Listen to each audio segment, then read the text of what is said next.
Marcus Reed was a 40-year-old black single father and a mobile mechanic who fixed cars out of the back of an old pickup truck, a man whose hands had built a quiet reputation long before anyone outside his neighborhood knew his name. Driving home after a punishing late shift, he saw a young woman standing alone in the freezing rain beside a luxury sedan with a blown tire, tears mixing with the storm on her face, while strangers either filmed her on their phones or simply drove past without slowing down. Without a single word of complaint, Marcus pulled over, changed her tire for free in the pouring rain, and disappeared into the darkness before she could even learn his name or thank him properly. The next morning, his phone rang while he was still standing in his small kitchen, and a stranger's voice on the other end said something that would change the entire direction of his life. The voice explained that a billionaire named Nathan Blackstone wanted to see him that very day, in person, at the headquarters of one of the largest automotive companies in the country. Marcus stood frozen, certain there had been some mistake, unable to imagine what a man of that magnitude could possibly want with someone like him. He had no way of knowing that a single flat tire on an ordinary, forgettable night was about to reshape everything he believed about the world, about second chances, and about what people were truly capable of seeing when they finally looked closely enough. In the small industrial neighborhood where Marcus had spent most of his adult life, everyone who knew him understood one simple truth, that he never lied to a customer and never once tried to squeeze money out of someone who did not truly need the repair. He ran a modest auto shop with a hand-painted sign and a cracked gravel lot, the kind of place most people drove past without noticing, yet the people who found their way inside always came back. Years before any of this, Marcus had been a lead mechanical engineer at one of the country's largest automobile manufacturers,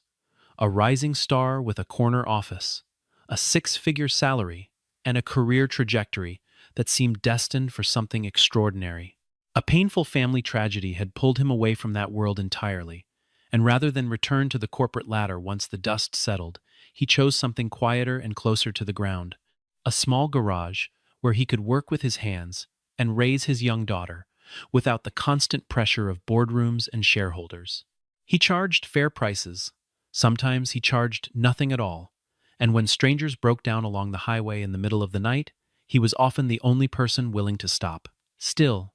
first impressions rarely told the truth about a man like Marcus. New customers, walking in and seeing his oil-stained coveralls, his calloused hands, and his battered old pickup truck parked outside,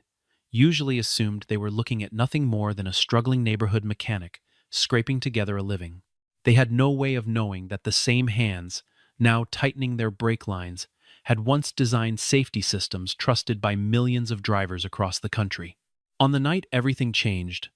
Marcus had just wrapped up a repair that stretched past 14 exhausting hours, his back aching, his eyes heavy, his only thought the warm bed waiting for him at home after he picked up dinner for his daughter. He was tired in that deep, bone-level way that comes only from a full day of honest labor, and all he wanted was to close his eyes and let the world disappear for a few short hours before starting the same routine again at sunrise. At home, Marcus was raising his 10-year-old daughter, Grace, entirely on his own, a responsibility he carried with the same quiet discipline he brought to every engine he ever repaired. Every morning before opening the garage, he made her breakfast, checked her homework folder, and reminded her that kindness cost nothing but was worth more than any amount of money a person could ever earn. Grace had grown up watching her father give away free repairs to strangers who could not afford them, watching him stay late to help neighbors he barely knew. And she had come to understand, in the simple way children understand important things, that this was simply who her father was. Marcus never spoke of the life he had walked away from, the engineering title, the corner office, the salary that could have bought them a much bigger house in a much quieter part of town. He never wanted Grace to think he regretted the choice,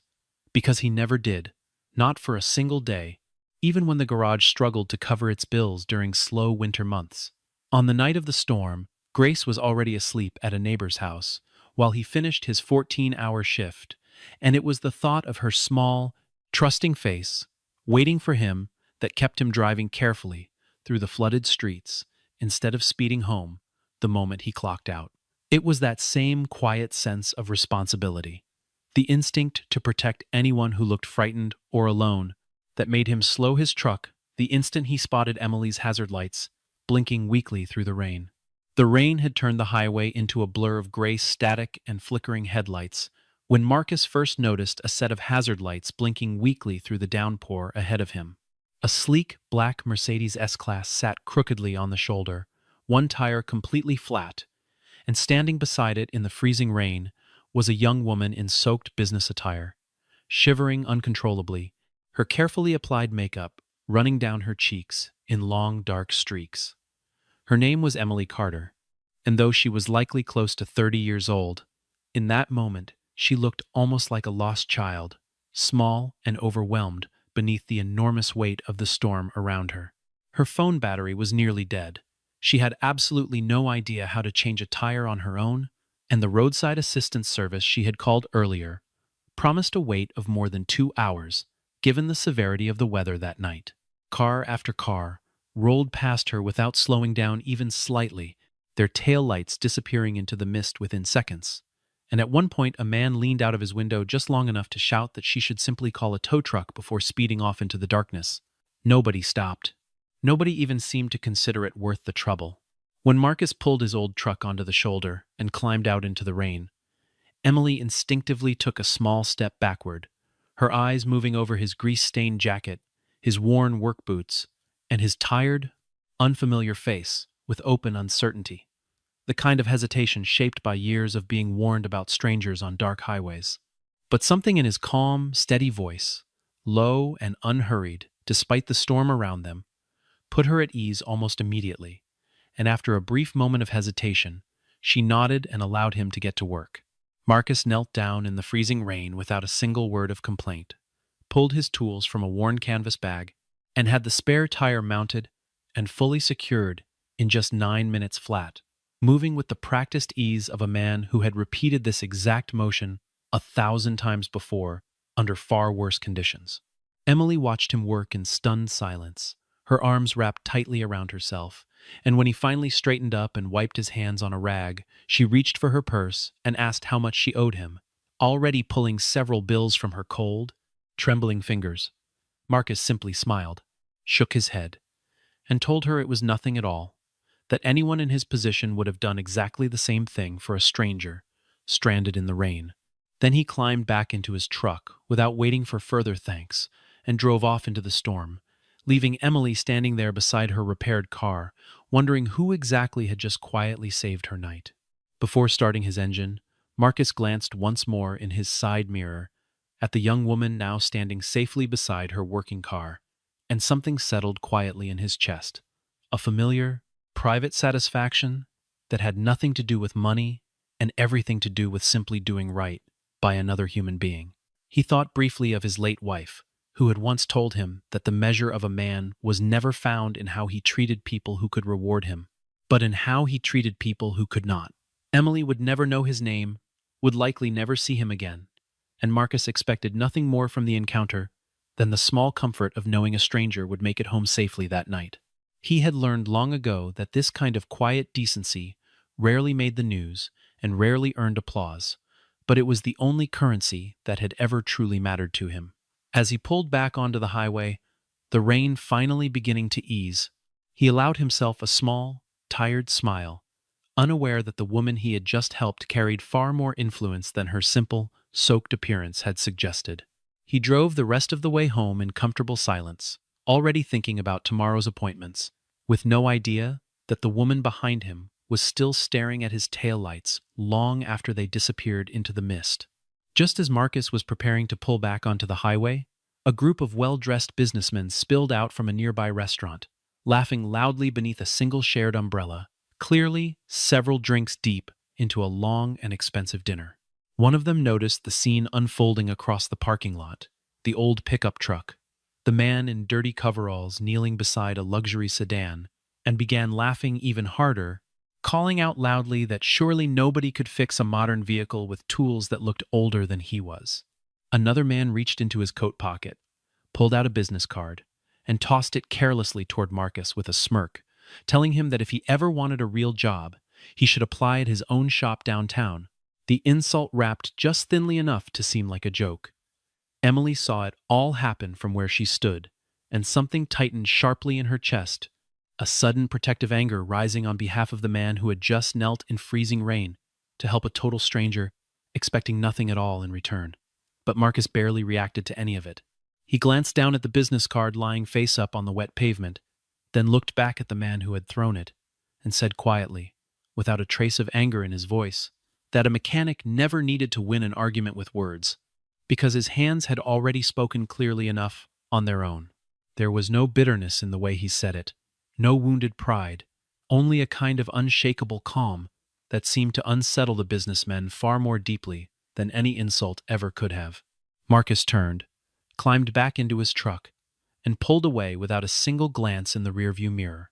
leaving the group standing awkwardly beneath their umbrella in stunned silence. Emily stood there long after his taillights had vanished completely into the storm, unable to shake the sound of his voice or the strange, quiet dignity in the way he had simply let the mockery slide off him like rainwater off a windshield. She carried that single sentence with her for days afterward, replaying it in her mind at unexpected moments throughout her week, never quite able to fully explain why it had settled so deeply inside her. That night, once she finally arrived home and changed out of her ruined clothes, Emily sat at her kitchen table, staring at the recovered dashcam footage on her laptop, watching the entire encounter play out again from the vehicle's own camera. She noticed things on the second viewing that she had missed while standing there shivering in the rain: the calm precision in the stranger's hands,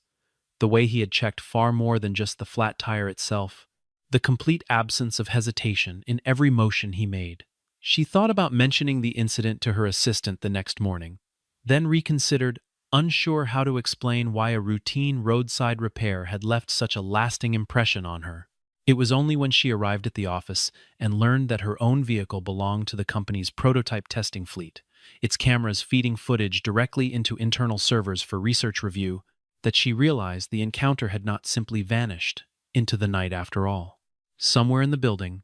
someone far more powerful than she was had likely already seen exactly what she had seen, and Emily found herself oddly hopeful that the stranger from the storm might finally receive the recognition his quiet dignity had clearly deserved. The next morning, at exactly 7 o'clock, Marcus's phone rang while he was still pouring his first cup of coffee, his young daughter getting ready for school in the next room, the ordinary rhythm of an ordinary morning still fully intact. The voice on the other end introduced herself as the personal assistant to a man named Nathan Blackstone, and for a moment, Marcus genuinely assumed it was some kind of prank call or simply a wrong number, since he had never once heard that name mentioned in his entire life. The assistant explained, in a smooth and thoroughly professional tone, that Mr. Blackstone had personally reviewed footage from the previous night and wanted to meet with Marcus in person that very same day at the headquarters of Blackstone Mobility. Marcus stood frozen in his kitchen, coffee mug halfway raised to his lips, trying desperately to make sense of what he was hearing, convinced that someone somewhere had confused him with a completely different person. He asked the assistant to repeat herself, and she calmly confirmed the invitation once again, providing him with an exact address in the heart of the city's gleaming business district, a name he vaguely recognized from billboards and passing news segments about electric vehicle innovation. He had never met this billionaire before, had absolutely no business connections in that rarefied world, and could not begin to imagine what a man of such enormous stature would possibly want with a small-time neighborhood mechanic like himself. Still, a quiet curiosity, mixed with a strange and persistent feeling that something important was unfolding, pulled at him throughout the morning, and after dropping his daughter off safely at school, Marcus changed into his cleanest collared shirt and drove downtown, his old truck looking painfully out of place among the towering glass buildings of the corporate district. He walked into the polished lobby of Blackstone Mobility, with his heart pounding steadily against his ribs, uncertain whether he was about to be offered a genuine opportunity or simply humiliated all over again in a far more expensive setting. The receptionist at the front desk seemed momentarily confused when Marcus gave his name, glancing twice at her screen before her expression shifted into something closer to recognition as though she had been specifically briefed to expect him. She asked him to wait only a moment, then picked up a phone and spoke quietly, her eyes flicking toward him with a curiosity she tried and failed to hide. Marcus stood in the enormous marble lobby, surrounded by polished glass and gleaming metal sculptures of vehicles that had not yet reached the public market, feeling entirely out of place in his cleanest collared shirt among executives moving briskly past him in tailored suits. He caught his own reflection in a nearby window and wondered, not for the first time that morning, whether he had made a mistake in coming at all, whether this entire visit might simply be an elaborate misunderstanding waiting to be corrected. A security guard nodded politely toward him. An elevator chimed softly nearby, and within minutes an assistant appeared to guide him upward, assuring him gently that Mr. Blackstone had been looking forward to this meeting since early that morning. Marcus straightened his shoulders,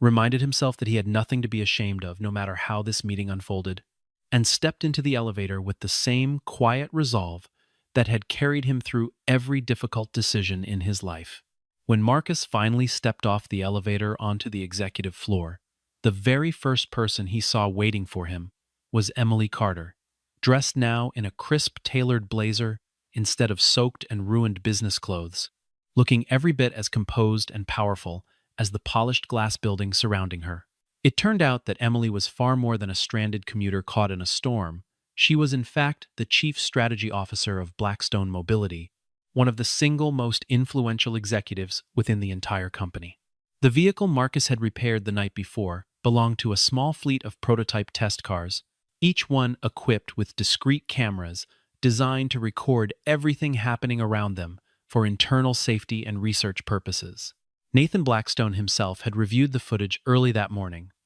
watching the rain-soaked recording again and again with growing fascination, and what caught his attention was never simply the fact that a stranger had chosen to stop and help. It was the precise way Marcus had worked, the almost surgical manner in which he checked the tire pressure, examined the wear pattern along the tread, inspected the wheel hub for damage, and even glanced briefly at the brake assembly, all within the span of just a few short minutes in the freezing rain. To an untrained eye, it simply looked like a man changing a tire in bad weather. To Nathan Blackstone, a man who had spent decades surrounded by engineers and mechanics of every possible skill level, it looked like something else entirely, the unmistakable movements of someone who understood vehicles at a level far beyond ordinary roadside repair work. He knew immediately that whoever this stranger was, he was no ordinary mechanic passing through the neighborhood, and he made it his personal priority that morning to discover exactly who had been driving that battered old pickup truck through the storm. Rather than simply thanking Marcus with a handshake and a generous check, Nathan Blackstone decided he wanted to test him properly, to see for himself whether his instincts about this stranger were correct. He led Marcus down through several secured floors to the company's research and development wing, a sprawling facility filled with humming machinery and long rows of engineers, hunched intently over glowing diagnostic screens, and brought him to a single electric prototype vehicle parked quietly in the very center of the room. More than 20 of the company's most senior engineers had spent nearly 3 full weeks trying to solve a persistent and deeply frustrating performance issue with that particular vehicle, one that caused subtle, almost imperceptible vibrations at high speed that no amount of advanced testing had been able to fully trace. Nathan simply gestured toward the vehicle and asked Marcus, almost as a quiet challenge between two strangers, what exactly he made of it. Marcus said absolutely nothing at first. He walked slowly and deliberately around the vehicle, running his hand gently along the frame, listening carefully as one engineer started the engine at his request, tilting his head slightly, the way a trained musician might listen for a single note slightly out of tune within a much larger performance. He asked permission to take the car for a short test drive around the company's private track behind the facility, and the assembled engineers exchanged skeptical, faintly amused glances before reluctantly agreeing to let him proceed. 15 quiet minutes later, Marcus returned, clicking calmly out of the vehicle, walked directly to the front left wheel assembly, and pointed toward a single washer that had been installed at a barely perceptible angle, something completely invisible to the naked eye, unless a person knew precisely where to look for it. The entire room fell into complete and total silence. One senior engineer, still deeply skeptical, ran the exact diagnostic scan Marcus had quietly suggested, and within minutes confirmed that this tiny, near-invisible misalignment was indeed the true source of the vibration that had stumped the entire engineering team for nearly 3 straight weeks. 20 highly trained engineers, armed with the most advanced diagnostic equipment available anywhere in the industry, had somehow missed something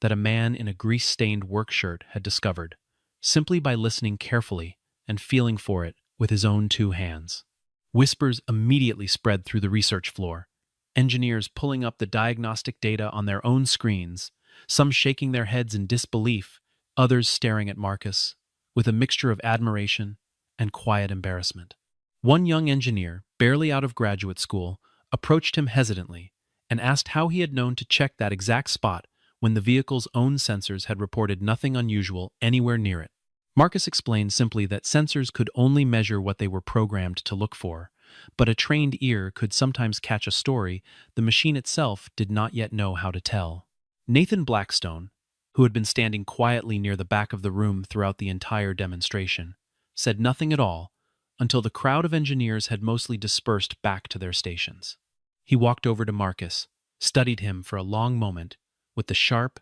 evaluating gaze of a man who had built an empire on recognizing rare talent, and finally extended his hand for a proper introduction, admitting that he rarely felt genuinely surprised anymore,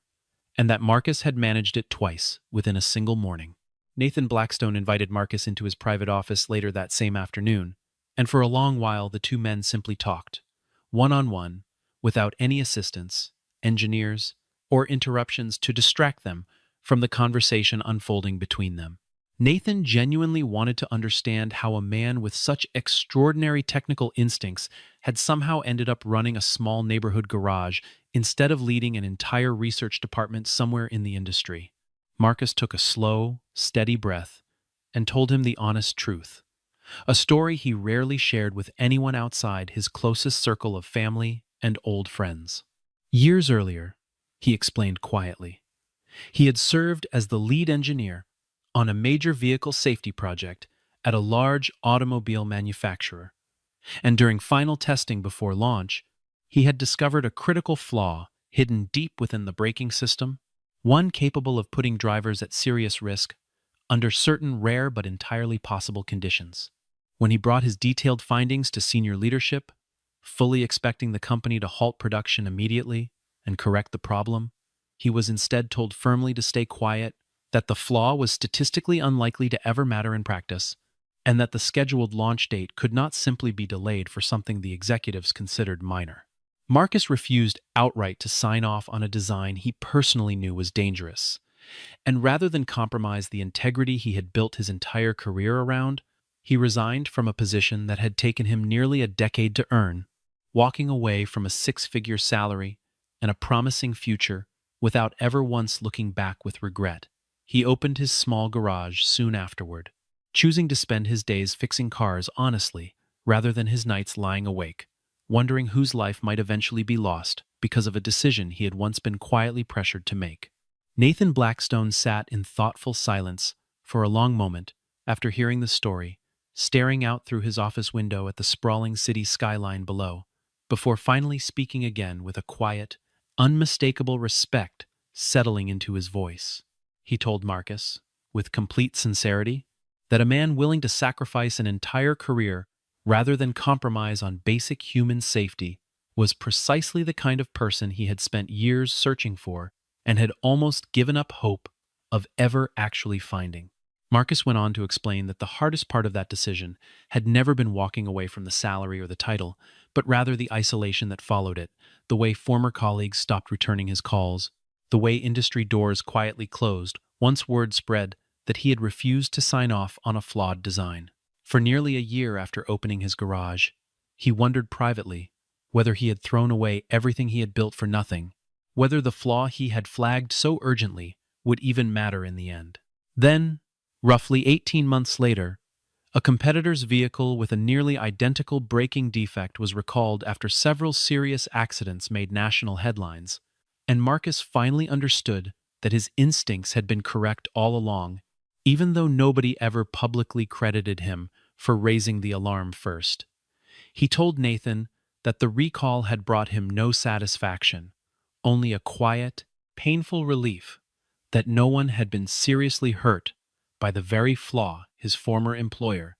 had once dismissed as statistically unlikely. Nathan listened to every word without interrupting, recognizing in Marcus's story the same uncomfortable tension he had wrestled with throughout his own career, the constant, difficult balance between protecting profit margins and protecting the people who trusted a company enough to buy what it built. It was in that shared understanding, more than in any diagnostic test performed earlier that morning, that Nathan finally decided exactly what role he wanted to offer the quiet mechanic sitting across from him. Before Marcus could fully process everything he had just heard, Nathan made him an extraordinary and genuinely unexpected offer. He wanted Marcus to become the head of technical quality assurance for Blackstone Mobility, personally overseeing the safety and engineering standards for every single vehicle the company produced. With a salary running into the millions and a level of authority most engineers spent their entire careers only dreaming of reaching. To Nathan's genuine and visible surprise, Marcus did not accept immediately, instead pausing, hesitating, and explaining honestly that he could not simply walk away from the people who had come to depend on him for years. He spoke of the elderly customers who trusted him completely with their only vehicle, the young families living on tight budgets who could never afford to be overcharged by a dishonest shop, and the entire neighborhood that had come to quietly rely on his small garage for fair, honest, and dependable work over the years. Nathan studied him carefully for a long moment, and rather than simply pushing Marcus toward a sleek corner office, he offered an entirely different solution instead, one built around compromise rather than sacrifice. Blackstone Mobility would formally acquire Marcus's garage as a wholly owned subsidiary, but it would keep the original name intact, retain the original staff completely, and preserve its long-standing commitment to serving the very same neighborhood it had always called home. At the same time, Marcus would take on his powerful new role, leading technical quality assurance for the much larger company, splitting his time carefully between glass boardrooms and the same familiar workshop floor he had always considered home. It was an arrangement that allowed Marcus to keep both halves of his identity fully intact, the humble neighborhood mechanic who never once forgot where he had come from, and the brilliant engineer who had never truly stopped being one underneath the grease and the coveralls. Marcus thought carefully about the offer for exactly one full night, speaking quietly with his daughter about what it might mean for both of their futures together, and the very next morning, he called Nathan Blackstone directly and accepted the position without hesitation. That evening at their kitchen table, Marcus laid out the entire proposal for Grace in simple terms she could understand, explaining that he would still be her father, who fixed cars in the same garage she had grown up visiting after school, but that he would also now help make sure that every car built by a much larger company was as safe as it could possibly be. Grace asked him, with the blunt honesty only a 10-year-old could manage, whether this meant they were suddenly rich, and Marcus laughed for the first time in what felt like days, telling her that they had always been rich in the ways that actually mattered, and that this simply meant a little less worry about broken appliances and overdue bills. She asked one more question that stayed with him long after she had gone to bed, wanting to know whether he was doing this because of the money or because it felt like the right thing to do. Marcus told her honestly that the money would help, but that he had learned a long time ago never to make an important decision solely because of what it might pay, only because of whether he could still look at himself honestly in the mirror the next morning. When he called Nathan the following day to accept, he made one condition clear before signing anything at all, that his garage would always remain open to anyone in the neighborhood, regardless of what they could afford to pay.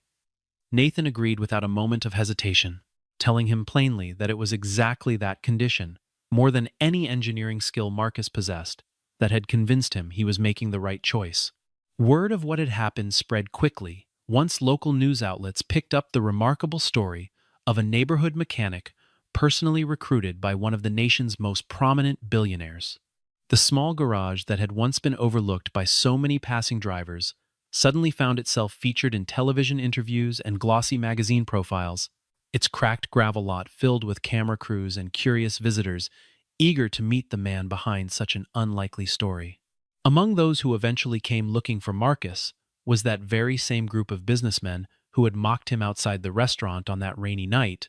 now suddenly eager to shake his hand and discuss potential business partnerships, as though nothing unusual had ever taken place between them. They arrived at his garage with a noticeably different tone entirely, some offering vague and awkward apologies wrapped carefully inside polished business proposals, others simply pretending the entire humiliating incident had never happened at all. Marcus greeted every single one of them with the exact same quiet courtesy he offered any other customer walking through his door, never once raising the subject of that night himself, never seeking an apology or a satisfying moment of vindication at their expense. When one of the men finally worked up the nerve to bring it up directly, awkwardly acknowledging the business card he had once carelessly thrown onto the wet pavement,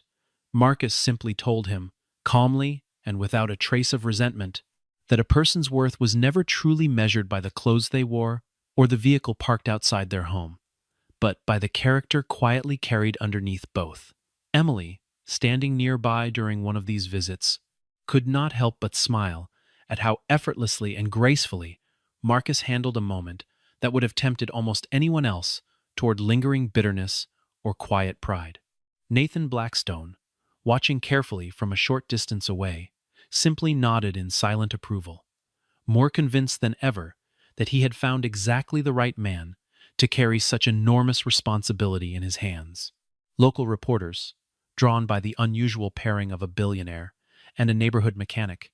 began requesting interviews almost daily, eager to capture every detail of a story that seemed almost too fitting to be entirely true. Marcus agreed to only a handful of them,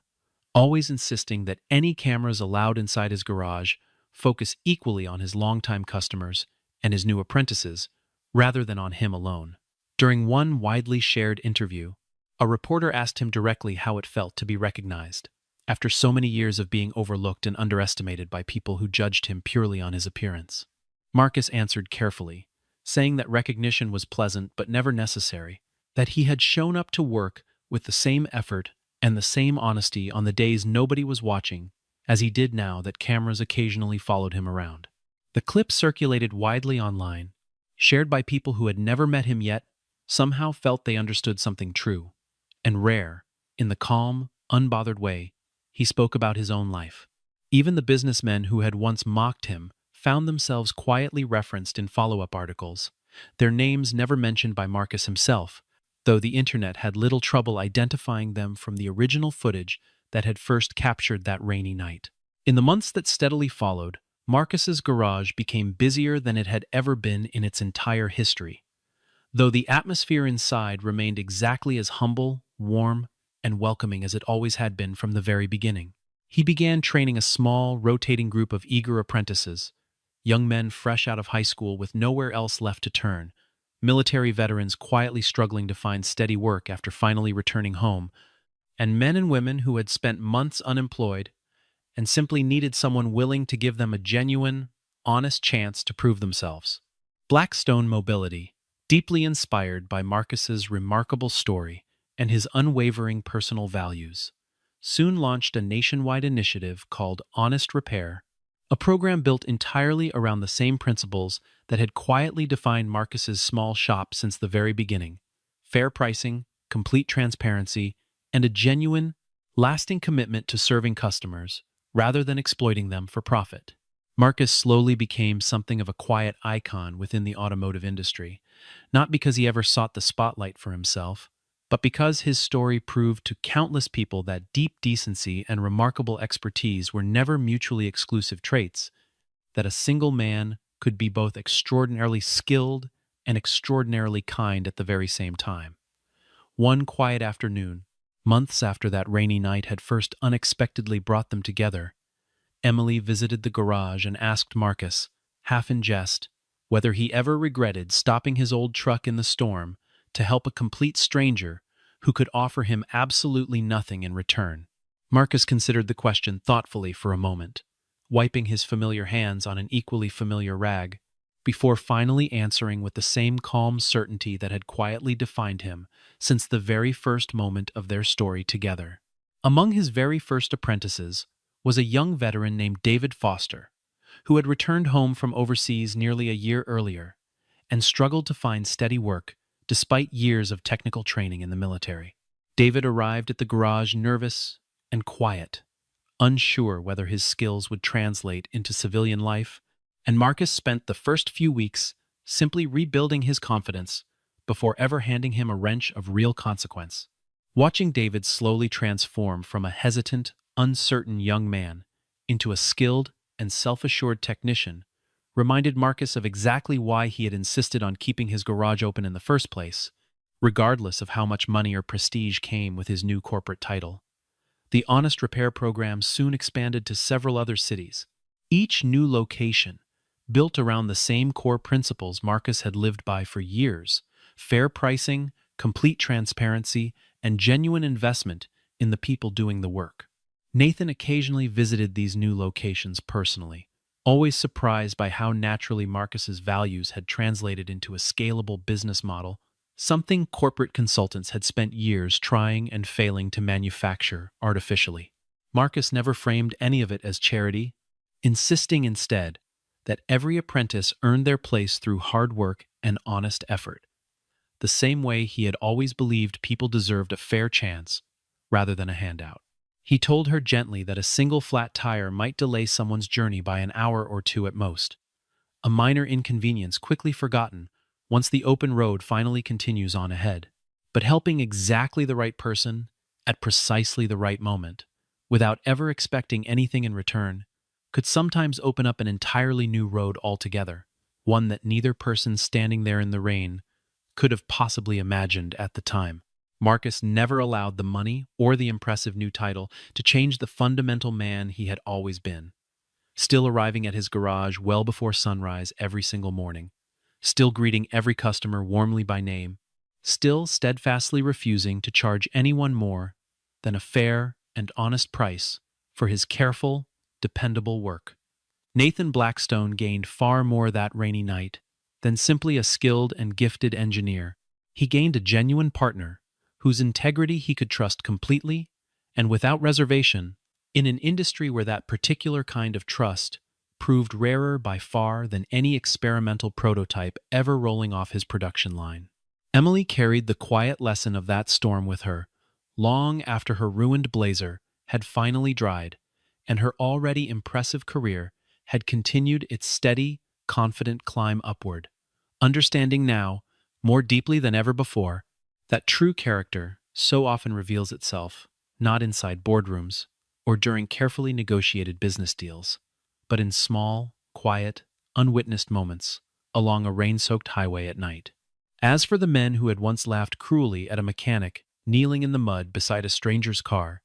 they came to understand slowly and humbly, over time, that genuine talent and quiet dignity could never truly be judged by the color of a man's skin, the grease permanently staining his hands, or the age of the old truck he happened to drive home each night. Years later, Grace would sometimes ask her father to tell the story of the rainy night again, even though she already knew every detail by heart. And Marcus would always tell it the same simple way, without exaggeration, without dwelling on the fame or the money that eventually followed. He would remind her that the most important part of the story was never the billionaire, or the prototype vehicle, or the executive title that came afterward, but the single moment before any of that existed, when he chose to stop his truck for a stranger, simply because it was the right thing to do. Emily, now leading an even larger division at Blackstone Mobility, kept a small printed photograph in her office desk drawer, a still frame taken from that old dashcam footage showing a stranger kneeling beside her car in the pouring rain. She looked at it occasionally on difficult days, a quiet reminder that competence and compassion were never opposites, and that the people worth trusting most were rarely the ones who announced their own worth the loudest. Nathan Blackstone often told the story to new employees during onboarding sessions, not as a piece of company folklore, but as a genuine lesson about the danger of judging talent by appearance alone. And somewhere in that same modest neighborhood, the garage lights still switched on before sunrise every single morning, Marcus Reed still greeting each customer by name, still proving, one honest repair at a time. That character revealed itself long before circumstances ever did. What began as nothing more than a single flat tire on an otherwise ordinary, forgettable night ultimately became something far greater than any of them could have predicted. A lasting reminder that one small act of kindness, offered freely and completely without condition, can sometimes quietly become the opening chapter of an entirely unexpected and beautiful new life.